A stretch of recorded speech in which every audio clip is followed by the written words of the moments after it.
Well, welcome. It is Tuesday, and we are going through our study in Revelation chapter 15 and forward from there. We're talking about the last of the wraths of God. Yesterday, we talked about the fact that in praise and in worship, basically, of the saints who have come through persecution and overcome the evil ones, there comes wrath, because we're going to see that now. And after they got done worshiping in verse 4, it says in verse 5, after this I looked up, in Revelation 15, verse 5, after this I looked up, and in heaven the temple, that is, the tabernacle of testimony, was opened. And out of the temple came the 7 angels with the 7 plagues, and they were dressed in clean, shining linen, and wore golden sashes around their chest. The one of the 4 living creatures gave to the 7 angels 7 golden bowls filled with the wrath of God, who lives forever and ever. And the temple was filled with smoke from the glory of God and from the power, and no one could enter the temple until the 7 plagues of the 7 angels were complete. So, again, I want to emphasize what I talked about yesterday, and if you didn't get yesterday's, go back and listen to it. There was worship going on in heaven by those that were persecuted, and out of the worship we now see God's wrath, God's answer. Like he says, just as we've seen before, he tells them wait a little longer, and he always comes out, because this is the 3rd time we've seen prophecies coming through that God is going to hold the world accountable for how they've treated his people. That's to come in the end. It should be encouragement, because whatever we're going through, if we feel like we're being persecuted, and for some who maybe are persecuted, maybe you're in a place where you really are being persecuted, God is listening to your prayers, and he does care. And in the end of time, he will bring everything to justice. And so we see that there are 7 plagues, the final 7 plagues poured out.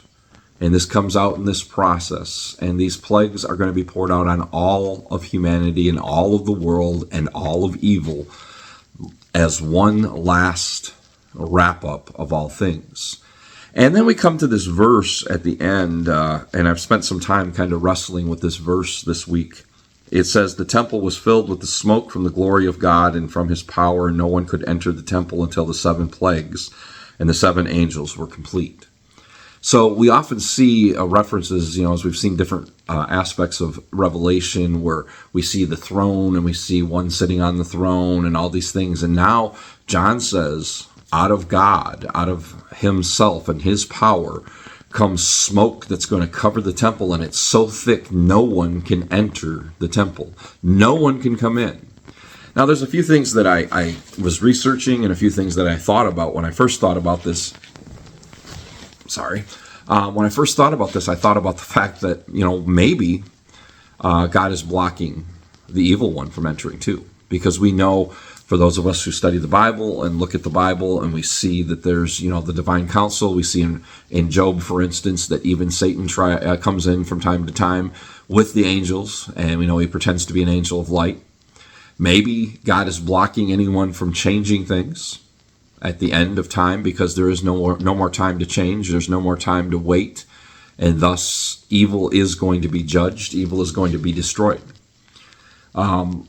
There's also, as I confirmed with theology, that some will look at this and say that this is the power and glory of God, that just means everything's done. There can be no change to this. That's why there's this smoke that's blocking the temple.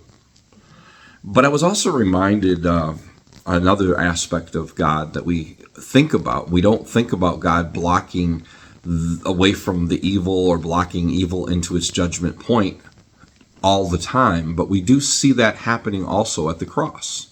The representation of darkness and separation. Some look at that and they say, well, that's because God turned his face away from his son. No, it's because God was judging the evil one and the evil of the world. It was that separation saying, this is done. There is no more light going to be given to the darkness on this issue, because Christ has come to overcome. And in the same way, since these are the final wraths of God, the smoke is coming to say, guess what? I'm coming with my final power, and it's not changing, and nothing is going to change this. So you can't enter, and darkness will no longer be here. God's power will completely consume everything and block out the evil of the world. And I thought about that for a while, and I thought, can you imagine that?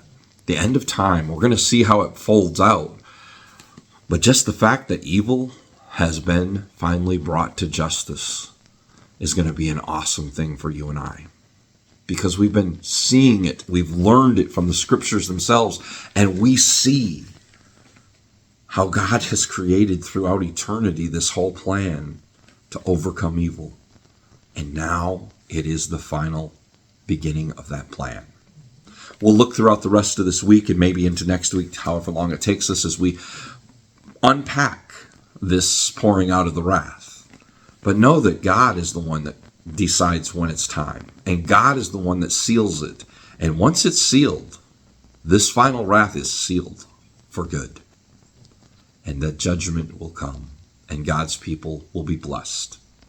I hope that you can stand firm in that. Knowing that whatever you're going through today that may seem so out of control, that God is still in control, that He still helps you through, that He still is with you, and even in the end of time, He is going to protect His people as judgment flows into the world. And His judgment is true and sincere, and we can stand with Him in hope. I hope God blesses you today, and I hope you bless others as you journey this life, and that you can tell them and stand firm in them on the assurance of who Jesus is as your Lord and Savior, as your hope, as the one who helps hold the keys to all that's to come. Blessings on the journey, and bless others as you go along.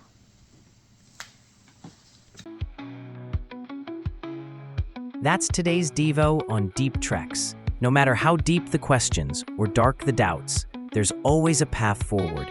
Reach out at deeptreks.com with prayer needs or topics you'd like us to